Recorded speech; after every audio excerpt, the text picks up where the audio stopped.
नमस्कार, मी लतिका। आज मी तुम्हाला शेवग्याच्या शेंगाच्या पानाची चटणी बनवून दाखवणार आहे। त्यासाठी बघा, एक वाटी गच्च भरून पानं घेतलेली आहे आणि पानं देठं काढून घेतलेत। बघा, अशी देठं असतात का ना, ती काढलेली, ते नुसती पानं घेतलेली आणि जी कवळी देठं असतात का नाही, ती पण थोडीशी घ्यायची बरं का। तर वाटीत दाबून भरून बघा मी घेतलेली आहे ती पानं। मिक्सरचं भांडं घेतलेलं आहे, त्यामध्ये आपण ही पानं काढून घेऊया। बघा, अशी दाबून भरून घ्यायची। त्यात टाकायची आपल्याला कोथिंबीर, बघा जास्त घेतलेली आणि देठा सकाळ घेतलेली आहे। त्यात टाकायचे 25 ते 30 पानं, बघा अशी ह्याची कढीपत्त्याची घेतलेली, स्वच्छ धुवून पुसून घेतलेली आहे ती। एक गड्डी लसूण घ्यायचा, एक छोट्या आकाराचा बघा कांदा घेतलेला, असा कापून घेतलेला आहे। अर्धा इंच आलं घेतलेलं, असे पातळ तुकडे करून घेतलेलं आहे। तिखटाप्रमाणे मिरच्या घ्या, छोटा एक चमचा जिरं घेतलेला आहे आणि 2 बघा तुकडे एवढे आकाराचे वल्ल्या खोबऱ्याचे घेतलेले आहेत। त्याचे पण आपण असे तुकडे करून टाकूया। खोबऱ्याचे बघा मी तुकडे करून टाकलेले आहेत छोटे छोटे। त्यात टाकायचे चवीनुसार मीठ आणि अर्ध्या लिंबाचा रस घेतलेला आहे बघा, तो टाकायचा।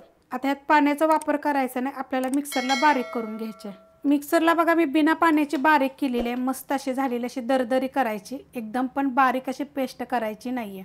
अशा पद्धतीत आता तुम्ही ह्याच्यात काय काय टाकू शकता, ह्याच्यामध्ये तुम्ही थोडासा पुदिना टाका, तुम्हाला पाहिजे तर थोडंसं एक चिमूटभर काळं मीठ जरी टाकलं तरी पण चालेल। एक नंबर होते, करून बघा। आता ह्याला काय फोडणी द्यायची गरज नाही, परतायची गरज नाही, काय नाही। अशा पद्धतीनं मस्त अशी चविष्ट अशी चटणी बनवून बघा। रेसिपी आवडली तर लाईक करा, सबस्क्राईब करा, कमेंट करा आणि शेअर बी करा।